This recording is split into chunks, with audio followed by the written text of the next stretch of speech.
দুই হাতের তালুর সাহায্যে বিশেষ এক মাটির চুলায় মাটির পাত্রে তৈরি করা হয় রাজশাহী ও চাঁপাইনবাবগঞ্জের বিখ্যাত কালাই রুটি। দর্শক, আজকে আপনাদেরকে আমি দেখাবো কিভাবে গরুর গোবরের লাকড়ির সাহায্যে বেগুন পুড়িয়ে বিশেষ এই চুলার মাধ্যমে রাজশাহী ও চাঁপাইনবাবগঞ্জের বিখ্যাত এই কালাই রুটি তৈরি করা হয়, তার সম্পূর্ণ প্রসেস। তো ভিডিওটি সম্পূর্ণ দেখতে থাকুন।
এবার দিচ্ছি আটা, মাসকালাই আর চাউলের আতর চাউলের গুঁড়া,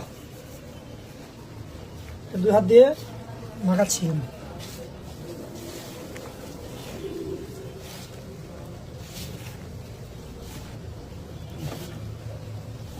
এভাবে অনেকক্ষণ মাখাইতে হবে, তারপরে রুটি হবে।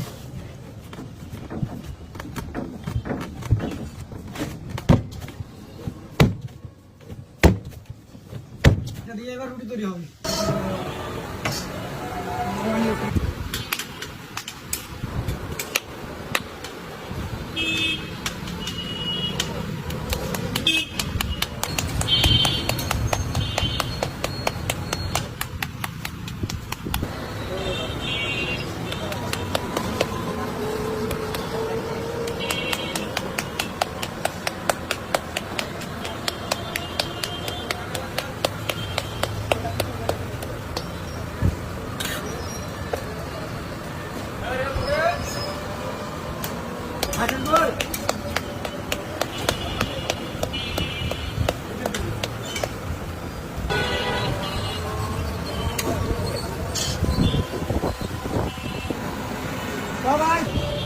আচ্ছা।